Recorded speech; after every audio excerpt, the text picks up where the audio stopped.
Hey guys, it's your local Spider-Man here. Okay, lame joke aside, it's really Robbie K coming at you with yet another Robbie K's movie reviews. Tonight, we finish up our week with the fourth installment, essentially for the week.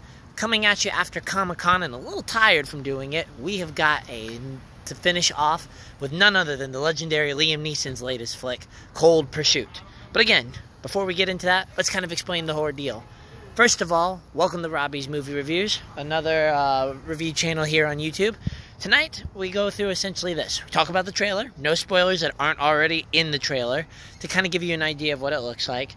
We do a quick and rough review, because for those who are on the go and just kind of want a yes or no, that's what this one serves for. Finally, we then give you the likes and the dislikes, for me personally, to kind of help gauge whether or not you want to. All in the name of good fun, good criticism, and of course, constructive feedback / discussion about the wonderful world of movies. But enough rambling. It's time to get going as I again review Cold Pursuit starring Liam Neeson. The premise, in case you haven't seen the trailer, is this. A man, Liam Neeson, is yet another rugged but good citizen out in the heart of Colorado, working as essentially a humble snowplow man in hopes of clearing the roads. Unfortunately, his son, who is the pride and joy of his life, is killed, unfortunately, in a heroin overdose, though never being known as a druggie. Essentially, and he finds out about the connection between him and a local power lord known as Viking, who ended up crossing the wrong road, and suddenly Liam Neeson is pissed and ready to take him down. What comes out of that? Well, I can't really tell you, because that would be spoiling the movie, but let me share my thoughts on it. In regards to Cold Pursuit, definitely not the action flick that I was thinking. As we know, Liam Neeson has had a little bit of trouble with his movies peeling away from the formula that Taken crafted all those years ago. And while, of course, many are looking for the fix of if it ain't broke, don't fix it, this one is definitely one of those attempts to try to let the man branch out a little bit from his stereotypical role. Cold Pursuit doesn't quite have the action component that you might have been expecting from the trailers, but it definitely has more of a drama intensity component with a little bit of comedy spoof into it that I can describe as sort of like The Godfather meets some type of joking script that comes with it.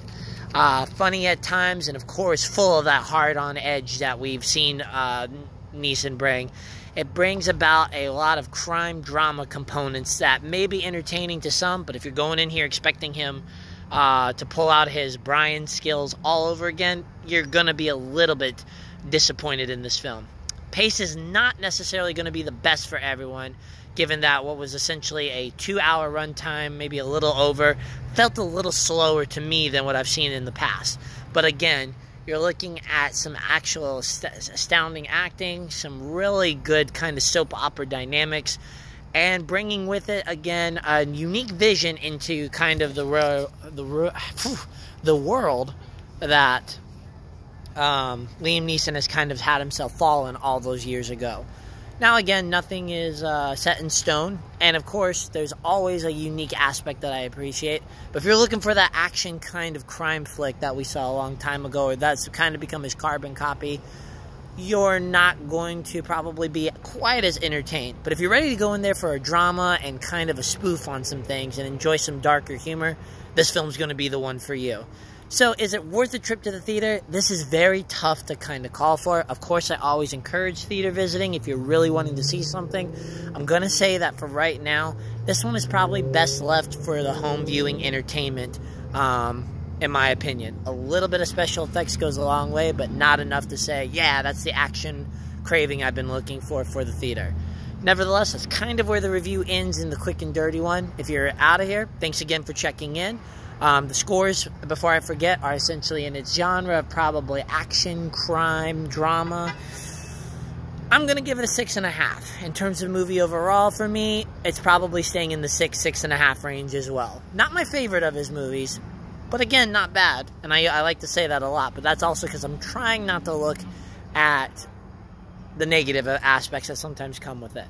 But nevertheless, thank you for so much. Please like, share, spread the word to the family. Give constructive criticism if I can make it better. And, of course, discussion is always always welcome. And I will do my best to answer back as soon as possible. Now, if you're sticking around, let's dive into the details.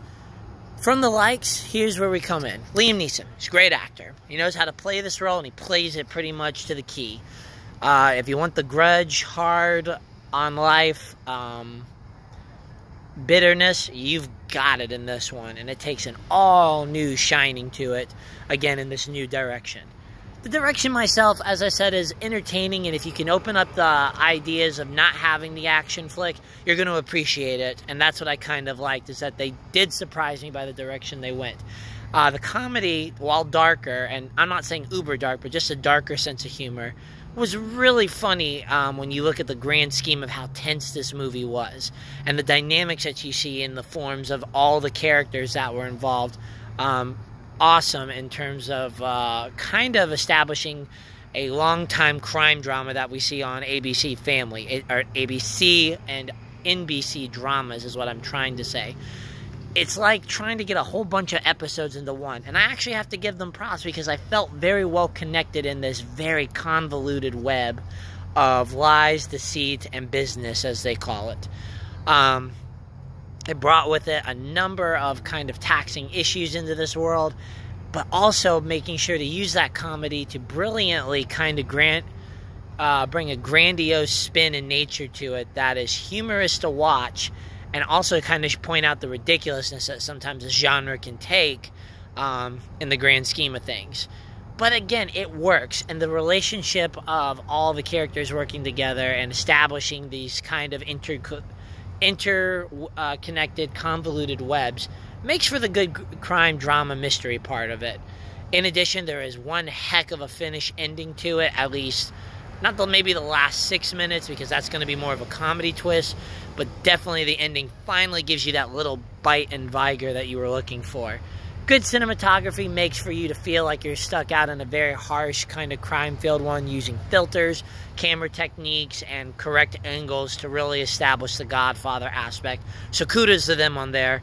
And of course, makeup is not necessarily the key factor here, but I'm going to give them props for being able to bring out the injuries and the look of sort of the crime ruggedness. So bravo to them as well. But that's kind of where the likes really hit. So let me kind of hit the things that weren't the biggest fan to me. I wasn't the biggest fan of, but maybe will not affect you as much.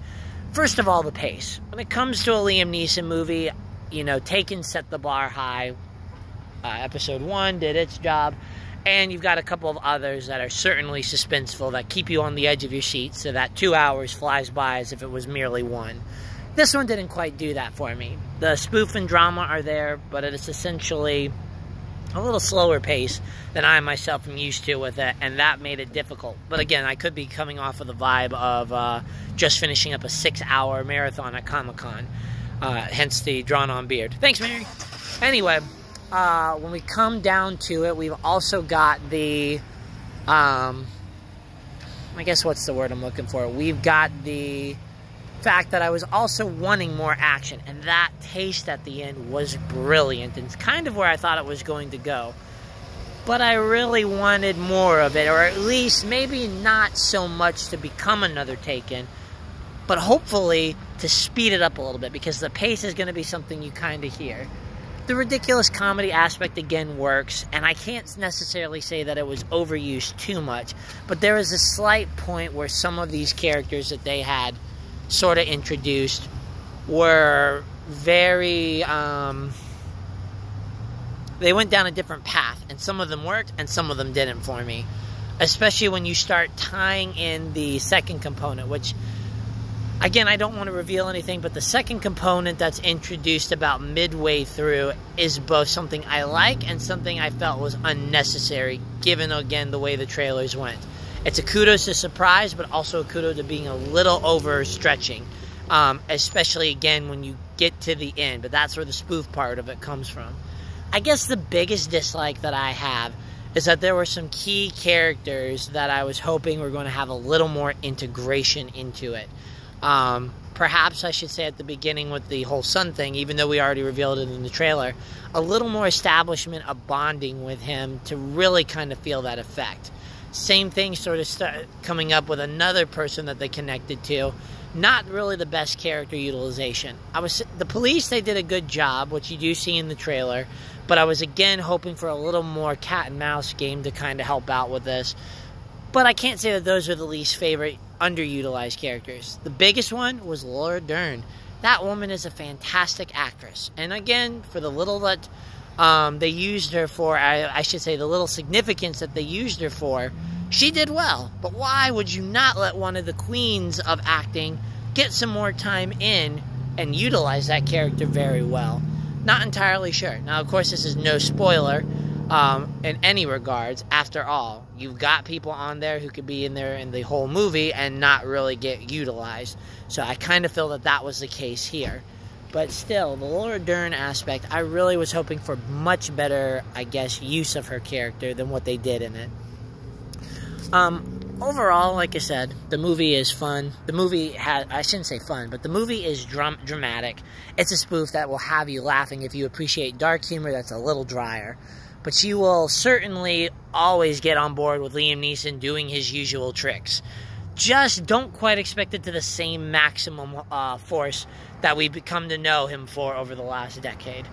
You know, again, I do appreciate the wonder and the approach to it. But I have to agree that sometimes if you're looking at this trailer like some of my friends did and hesitating because it doesn't quite look up to the same speed, then definitely skip this one because you're going to be kind of a little disappointed without the intense and action that comes with it. Nevertheless, guys, I would again encourage you to probably hold out for this one. Maybe go rewatch Taken and a few of the other ones that are very similar, like The Commuter and the one about the flight, the unknown flight. But outside of it, this is still a solid Liam Neeson performance that you should check out when it probably hits home streaming devices. My scores for it, again, stand at 6.5 and 6. So until then, your winners for this one are probably What a Man Wants and the Lego Movie 2. Those would be my recommendations for the end of this week. Nevertheless, thank you very much for checking. Please share, like, help me make this improvement. And hopefully I can continue to get discussion with it. I know I'm not the rest of the YouTube guys because I don't even remotely get the views they do, but I'm doing my best to try to be helpful.